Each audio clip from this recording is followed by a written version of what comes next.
Hello दोस्तों। एक बार अर्जुन को यह अहंकार हो गया कि मैं सबसे बड़ा भक्त हूँ, मुझसे बड़ा भक्त कोई नहीं है। उनकी इस भावना को श्री कृष्ण समझ गए और अर्जुन से बोले, आज मैं तुम्हें एक जगह घुमाकर लाता हूँ, तुम मेरे साथ चलो। तब रास्ते में उनकी मुलाकात एक गरीब ब्राह्मण से हुई। उसका व्यवहार कुछ विचित्र था। वह सूखी घास खा रहा था और उसकी कमर से एक तलवार लटक रही थी। अर्जुन ने उससे पूछा, आप तो अहिंसा के पुजारी हैं, जीव हिंसा ना हो इसलिए तुम सूखी घास खा रहे हो और इसी घास से अपना गुजारा कर रहे हो। लेकिन एक बात मैं समझ नहीं पा रहा हूँ कि आपने हिंसा का ये उपकरण तलवार अपने पास क्यों रखी हुई है।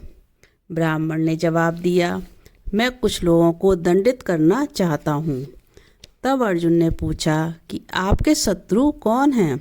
ब्राह्मण ने कहा, मैं 4 लोगों को खोज रहा हूँ ताकि उनसे अपना हिसाब चुकता कर सकूँ। सबसे पहले तो मुझे नारद की तलाश है। नारद मेरे प्रभु को आराम नहीं करने देते, सदा भजन कीर्तन कर उन्हें जगाते रहते हैं। फिर मैं द्रौपदी पर भी बहुत क्रोधित हूँ। उसने मेरे प्रभु को ठीक उसी समय पुकारा जब वह भोजन करने बैठे थे। उन्हें तत्काल खाना छोड़कर पांडवों को दुर्वासा ऋषि के श्राप से बचाने जाना पड़ा। उसकी धृष्टता तो देखिए, उसने मेरे प्रभु को झूठा खाना खिलाया। अर्जुन ने पूछा, आपका तीसरा शत्रु कौन है। तब ब्राह्मण ने कहा, वह है हृदयहीन प्रहलाद।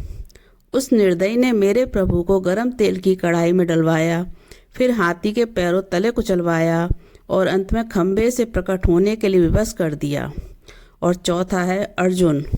उसकी दुष्टता देखिए, उसने मेरे भगवान को अपना सारथी बना डाला। उसे भगवान की असुविधा का तनिक भी ध्यान नहीं रहा। कितना कष्ट हुआ होगा मेरे प्रभु को। ये कहते ही ब्राह्मण की आंखों में आंसू आ गए। यह देखकर अर्जुन का घमंड चूर चूर हो गया। तब अर्जुन ने श्री कृष्ण से क्षमा मांगते हुए कहा, मान गया प्रभु, इस संसार में न जाने आपके कितने तरह के भक्त हैं, मैं तो कुछ भी नहीं हूँ। तब श्री कृष्ण ने कहा, चलो अर्जुन, घर चलते हैं, अब आगे घूमने की जरूरत नहीं। तब अर्जुन की समझ में आ चुका था कि श्री कृष्ण उसके अहंकार को जान चुके थे, तभी घूमने के लिए उन्होंने कहा था। जय श्री कृष्ण। राधे राधे दोस्तों।